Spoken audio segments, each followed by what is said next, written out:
O menino colocou o adesivo no peito, participou da roda de funk, esqueceu o adesivo no peito e foi para casa. O menino mora em Jacarepaguá, numa área de milícia. E ele estava com o adesivo no peito. E ele chegou na rua onde ele mora, nascido lá, parou num bar para comprar um refrigerante, um lanche para levar para casa. Foi interceptado na padaria e o cara falou: o que é isso no seu peito? Aí ele olhou, aí ele falou: um negócio do funk, com muito medo. Aí o cara falou: não estou falando nada de funk, estou falando desse nome que está embaixo. E era mandato Marcelo Freixo. Aí ele falou: não, foi esperto o garoto, né? Aí ele falou: não sei nem quem é. Não sei o que é isso. Eu botei porque eu gosto de funk, então botei o adesivo por causa do funk. O cara falou: tira isso e presta atenção, nunca mais entra aqui com isso. Olha o nível. Aí ele tirou rápido, né? E foi embora para casa. Olha o nível de território, é isso? Né? O domínio que tem de controle é muito ameaçador, é muito sério. Agora, o Leonardo também toca num dado importante, que ele fala da importância das pesquisas, e eu quero dizer que essa é uma coisa que me preocupa muito, que é a importância da qualidade dos dados. O poder público até hoje é muito deficiente em relação a isso. Eu hoje estou presidindo uma outra CPI, que está no meio, que é a CPI do tráfico de armas e munições, né? É impressionante a incapacidade do Estado de produzir dados com qualidade e dados confiáveis. Impressionante. Sobre assuntos da maior relevância, né? Da maior relevância. De desaparecimentos. Então, hoje, por exemplo, nós não temos um cadastro nacional de crianças desaparecidas. Nós temos um cadastro nacional de carros roubados. De crianças desaparecidas nós não temos. Porque, claro, o carro é mais importante, né? Então, não temos um cadastro nacional, né, de pessoas desaparecidas. Né, de pessoas desaparecidas. Não temos. De pessoas, não há cadastro nacional. Né? Você não sabe. Então, a Polícia Federal, hoje, no Rio de Janeiro, está cadastrando os dados em relação ao tráfico de armas de 2004. Tem 2 delegados federais cuidando da Delearme. 2. No Rio de Janeiro. Que não é um lugar qualquer em se tratando de tráfico de armas. Então, assim, o descompromisso com a produção de informação e com os dados é gravíssimo. Mas não é gravíssimo só porque compromete a nossa capacidade acadêmica. É gravíssimo porque quando você não tem diagnóstico, você não tem política pública. Quando você não tem leitura, quando você não conhece a realidade, porque você não produz dados sobre isso, você não produz política de mínima qualidade. Então, isso que o Leonardo chama a atenção é muito sério. E a gente tem que cobrar. Né? Esse é um grande problema do sistema prisional. Né? Você não tem nem o sistema prisional informatizado em boa parte do país. Você não tem informações que te possam ter a leitura da realidade brasileira. Né? Enfim. O Renato fala dos grupos de extermínio. Eu quero só chamar a atenção, viu, Renato, que tem uma diferença muito crucial entre grupo de extermínio e milícia. Né? Porque o grupo de extermínio ele atende a uma demanda. Ele é um serviço, se é que a gente pode dizer isso, comprado, utilizado por uma rede de comerciantes. A milícia vai além, a milícia é a inversão disso. A milícia é quando um grupo que também extermina, domina todas as atividades econômicas. Eles não estão a serviço de. Eles são os controladores de todas essas. Eles passam a ser o agente do controle da economia. E não só a serviço de quem controla a economia. Né? Vai para um andar outro. Né? Isso é muito sério.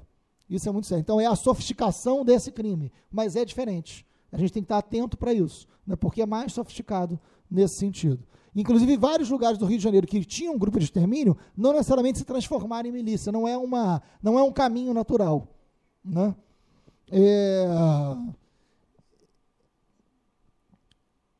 Amélia, olha, a Defensoria Pública do Rio de Janeiro, que a gente hoje tem problemas lá, ela é muito importante. Lá a gente conseguiu um núcleo de atendimento no sistema prisional, que é um núcleo que atende aos presos juridicamente dentro das prisões.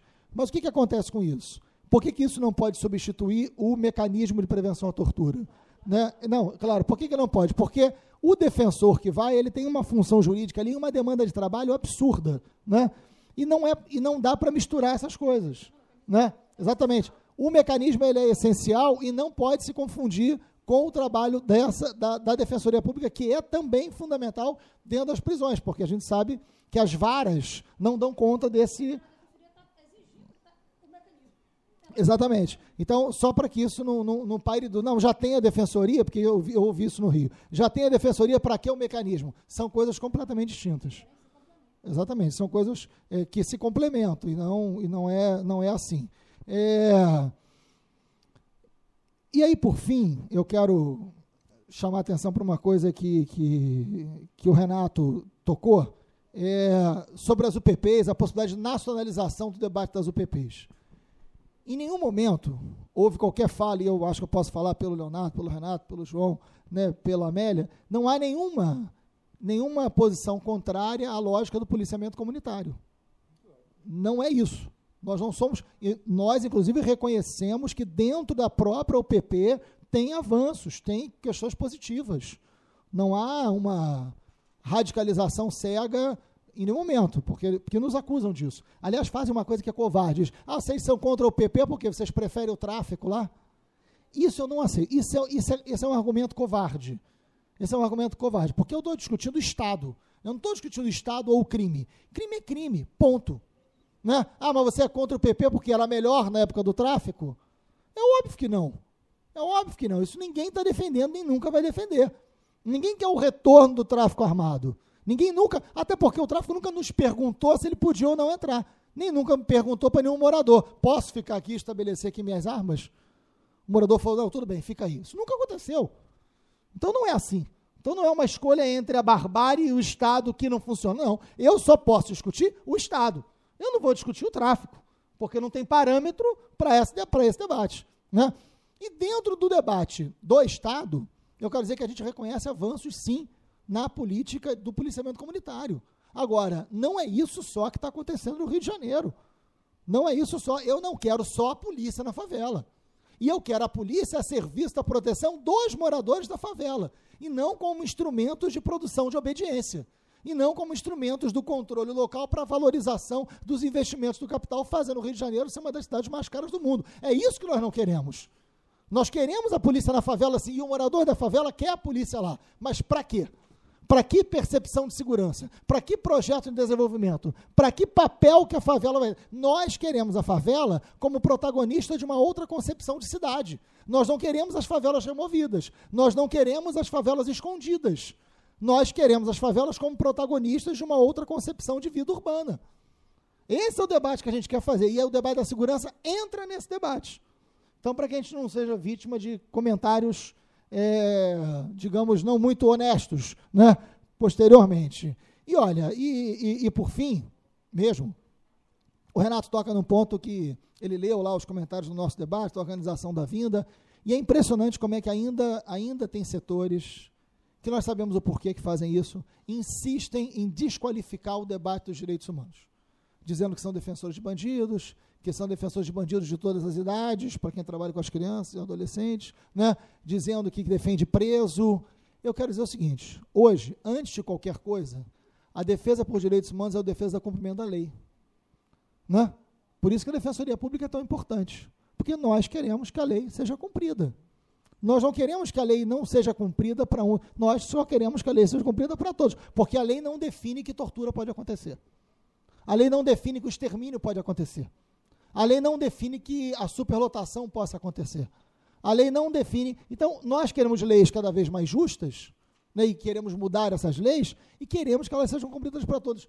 É um absurdo, é uma miopia que joga, na verdade, na possibilidade do Estado trabalhar com a barbárie a tentativa de desqualificar os direitos humanos. Nós queremos que todas as pessoas possam viver com dignidade. Essa é a essência da luta por direitos humanos.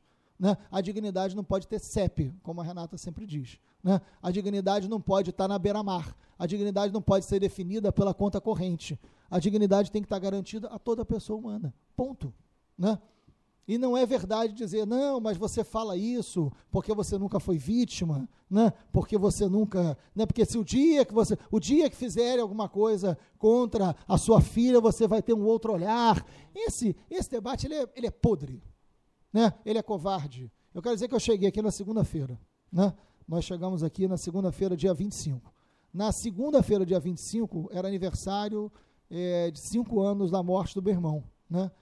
Meu irmão foi morto no Rio de Janeiro, foi assassinado covardemente aos 34 anos. e dia 25 de julho, foi o dia que eu cheguei aqui, completou 5 anos da sua morte, covardemente assassinado no Rio de Janeiro.